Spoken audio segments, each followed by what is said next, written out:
Hey guys, welcome back to more homeowner association stories. In this video, an HOA Karen invited the entire neighborhood to use my pool while I am not at home, claiming that my property is public because I refuse to join the HOA. Let's dive right into the video. So I got some amazing revenge on an HOA president that has been harassing me for way too long. All because she decided to take things a step too far and thought that she could use my private property for the benefit of the actual HOA members. So let me give some backstory before I get into the revenge plot. I lived in a neighborhood where the HOA was actually optional. That was great for me because I didn't want to join one, and I was happy about that when I got the house. Years passed and the HOA got a new president that actually lived on my block. She was a total Karen and her kids were no better as the ones who would spend Halloween egging cars and throwing toilet paper. The difference with Karen being the HOA president was that she wanted everybody who was not a member to join her. I told her that I was still not interested in joining, and she got angry, telling me that I had to. I told her that I didn't have to do anything.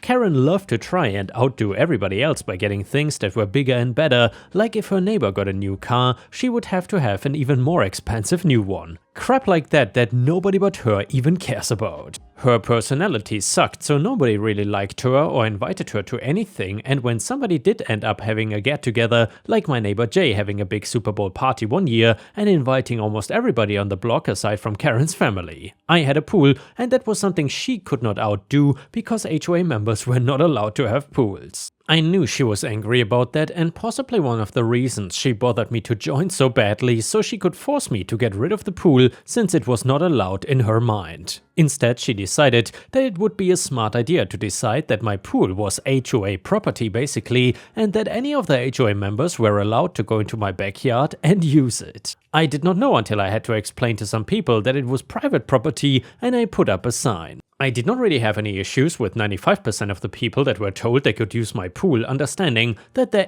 HOA was wrong. They would apologize and leave or read the sign and turn around. I was not going to really go after a bunch of people that did not know. Now Karen and some of the other HOA board members refused to listen, and I knew when I wasn't home they were sneaking in my yard to use the pool. I then went up to Karen and did not tiptoe around the problem when I finally managed to get her to open the front door. Me, stay away from my pool.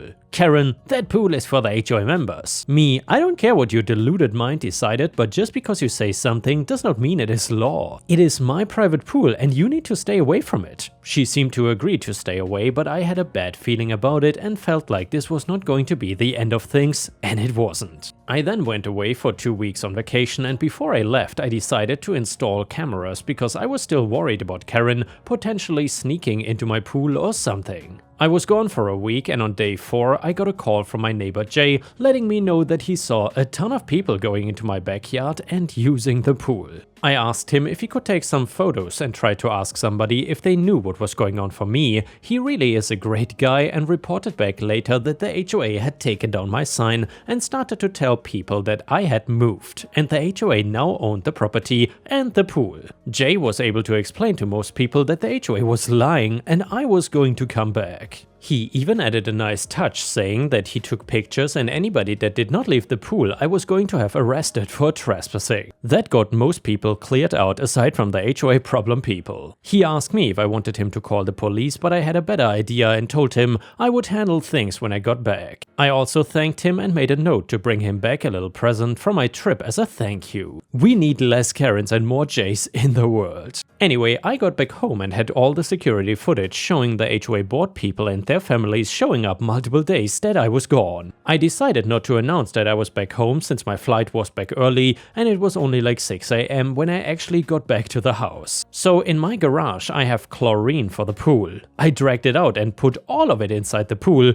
I've heard of pools being like super chlorinated and people needing to be careful. So then I put more than that, even to the point that nobody should go in through the water anymore. I put my private property sign back up they had gotten rid of as well. In addition, I put a "Don't enter pool" sign visible to the security cameras. I was too jet lagged to sleep and put on some Netflix to relax and wait to see if anything happened. I heard the screams of Karen and her 2 teens from my backyard. They were outside the pool but wet, so I knew they had gone in. They could barely have their eyes open, and when they did, they were red. Karen was screaming at me. I stayed perfectly calm though. Karen, what the hell did you do to the water? Me, oh, I put some extra chlorine in it. I was not planning to swim for a few days until it was safer. Karen, we were in it. You could have killed us. Me, you should not have been in it. I have a sign on the gate saying private property and another one saying to stay out of the pool. And I did not invite you over. Karen, the HOA members have a right to use this pool.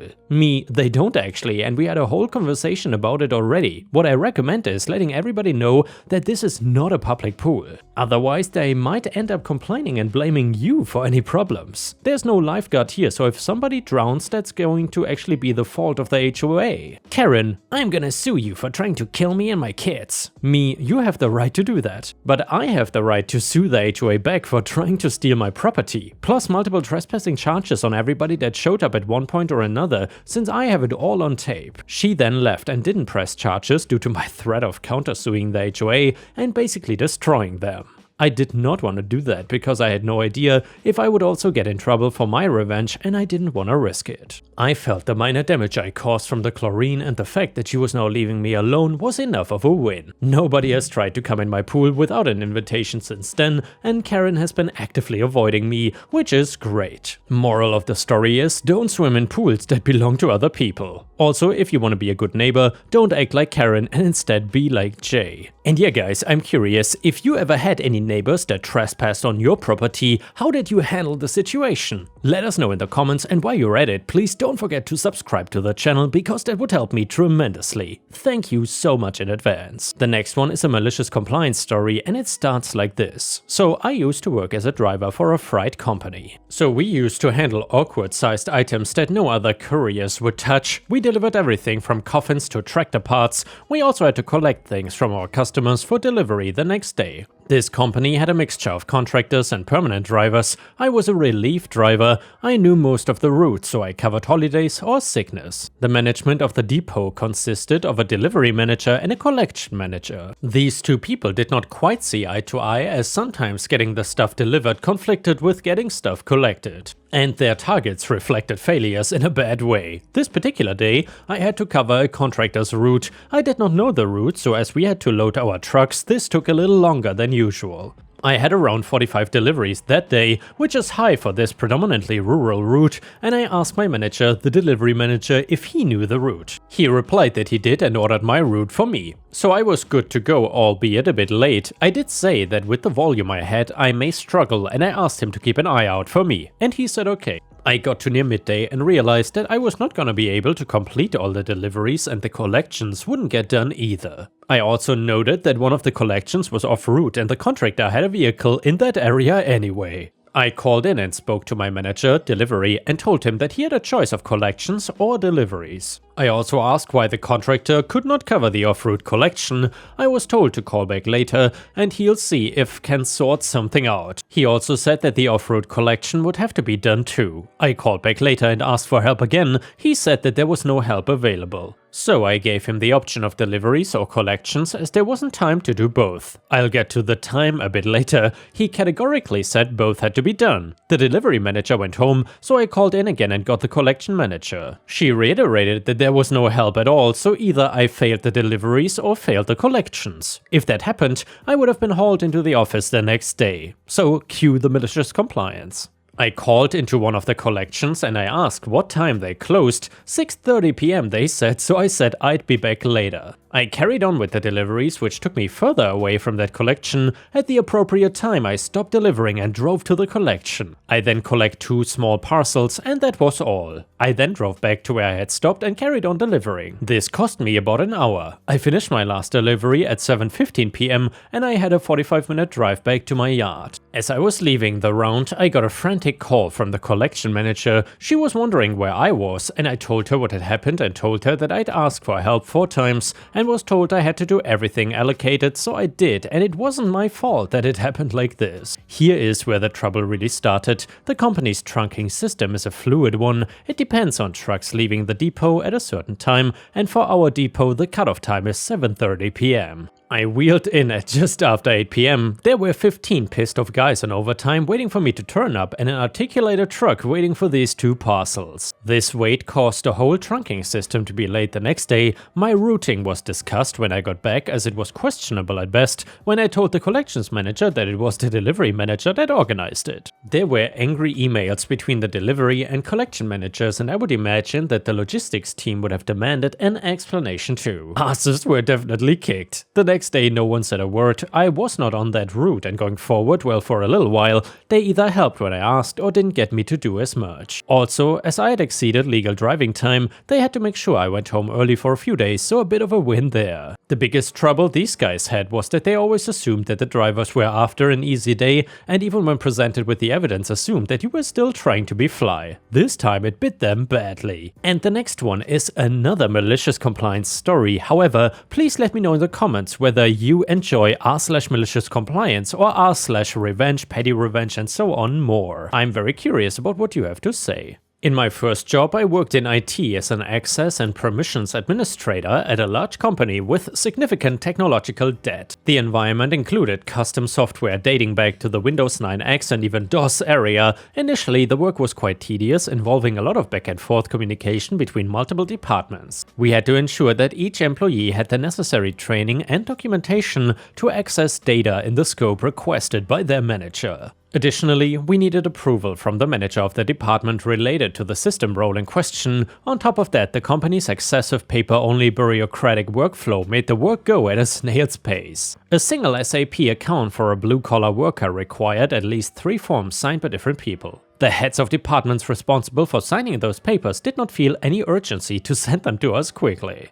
A good example of this is when I, myself, waited over 2 weeks after being hired in the IT department before my first account was even set up. Until then, I only had a guest account that allowed me to access the main internal website with the company's procedures, regulations, and other basic information. Up to this point, each signed form had to be physically delivered to us, which was agonizingly slow given that the company had multiple branches. So we decided to automate away the paperwork. Our first step was to allow the use of scanned documents. It was a partial success. While it eliminated the courier delays, management still required us to sign the physical copies afterwards, which we mass stamped at the end of each month. Well, the next step was to introduce a fully electronic workflow. We faced significant resistance from upper management, so we had to settle on a system that mostly replicated the existing paper processes. Despite this, it was a game changer. We created presets that managers could select and customize as needed, using data from these customizations to create better fitting presets. We also developed workflows that automatically generated and assigned sub-tickets for necessary approvals and tracked how long it took, sending reminders if needed. And finally, we got an approval from HR to access layoff data to generate user block and removal tickets. Sometime after we rolled out the new system, the HR and payroll manager made a big fuss. She was furious that her team was still waiting weeks to get their permission and questioned whether all our work had been for nothing. That really struck a chord with me. Inside I was overjoyed, but I did my best to keep a neutral expression. At that time we were working on summary reports with burndown and bottleneck charts, and I already knew that tickets requesting HR and payroll access were spending over most of their lifespan waiting for her or one of her sub-managers to approve them. The manager immediately went on the defensive, claiming that she couldn't keep up with the amount of tickets. She then requested a change. She wanted any request from her employee to be automatically approved within the relevant scope of their sub-department. For example, a request for an HR worker to have full HR access and limited payroll access would be automatically approved for HR access, but not for payroll, and vice versa. I was skeptical, but we're not exactly in a position to argue. I asked my boss to join the discussion and explained that the goal was to prevent overly permissive approvals that could lead to unauthorized access.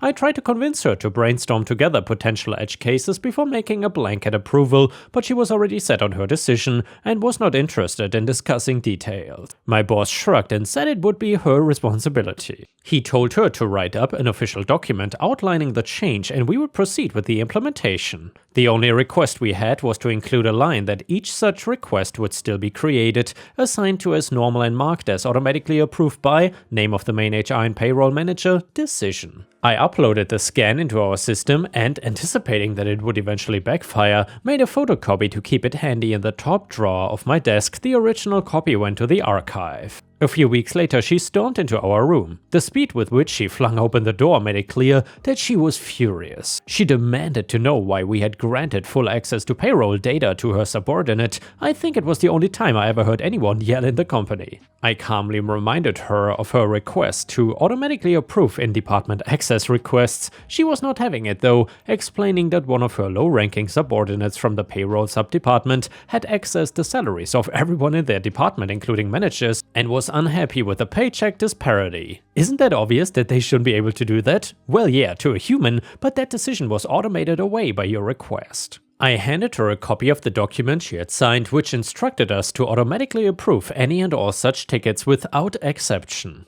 Immediately afterwards, she asked us to roll back the change while she wrote up another document to cancel the previous one. In the following days, she meticulously reviewed all those tickets and requested us to reduce access for several users. I have to admit, she did a thorough job and kept up a good pace in reviewing new requests, doing it daily instead of once every week or two as before. In the end though, we managed to distill a subset of permissions that could be approved automatically and proceeded to implement a similar approach with other departments. P.S. I don't know whether that payroll employee managed to get the raise, but I'm sure they were not fired, as we did not receive any tickets to block or remove any accounts from that department in the following months.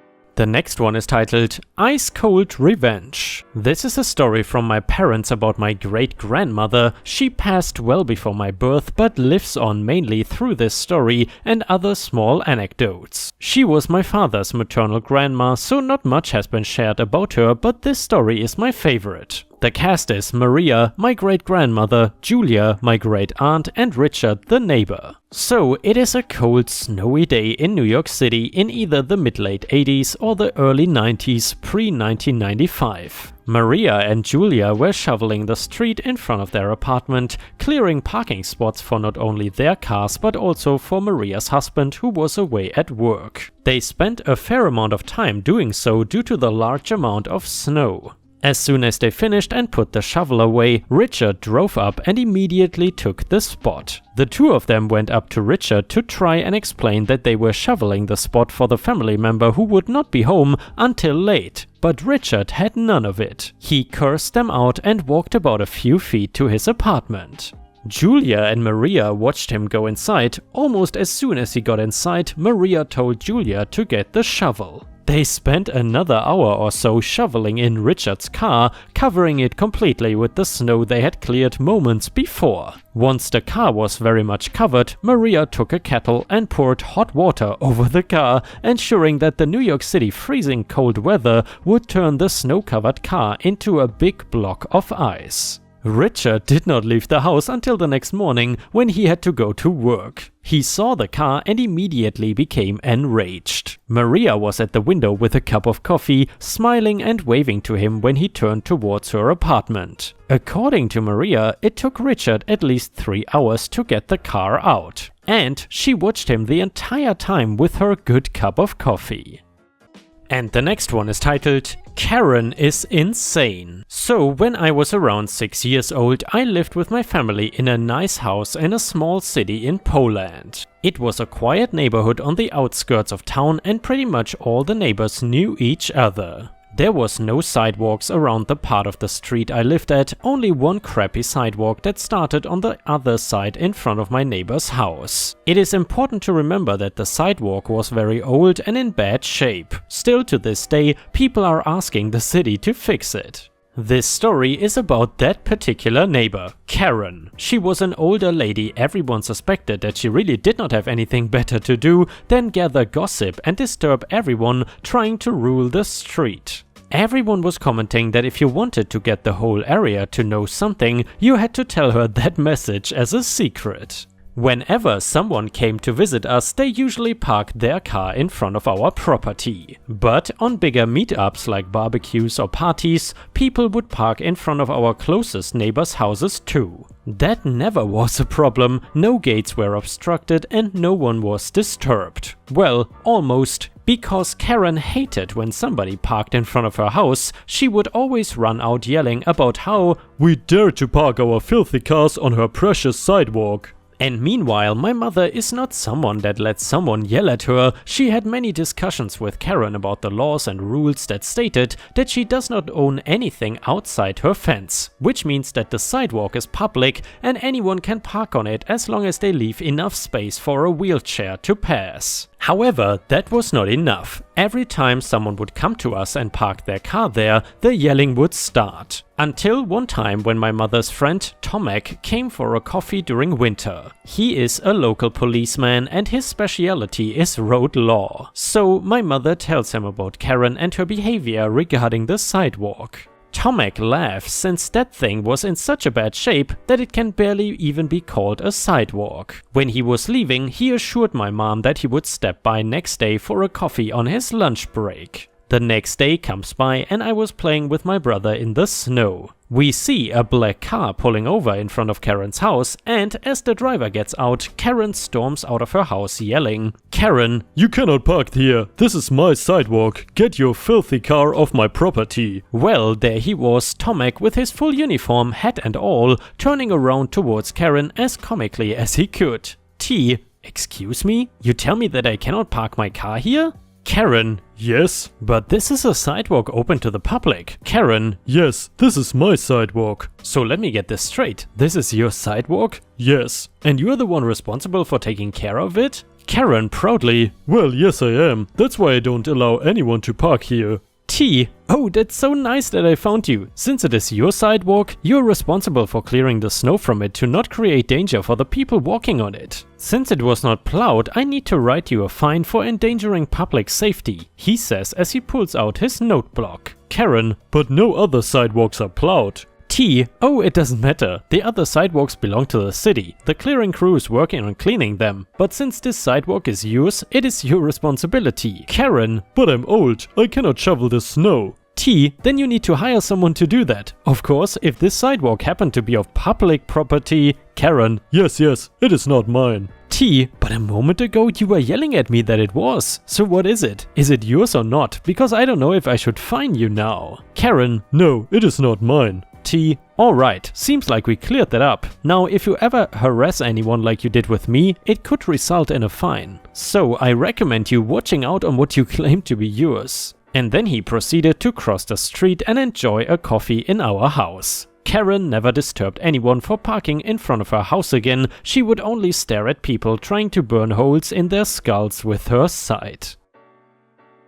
And yeah guys, with this we have reached the end of the video. However, if you cannot get enough of my content, please don't forget to subscribe to the channel to not miss any of my daily uploads. And also check out my podcast by searching for Ripe Stories on Spotify, Amazon, Audible and other podcast platforms. You will often find exclusive episodes and early access to new content. Furthermore, please check out my Patreon by going to patreon.com/ripeyoutube or my YouTube membership program for even more exclusive stories. Thank you so much and I will see you again tomorrow.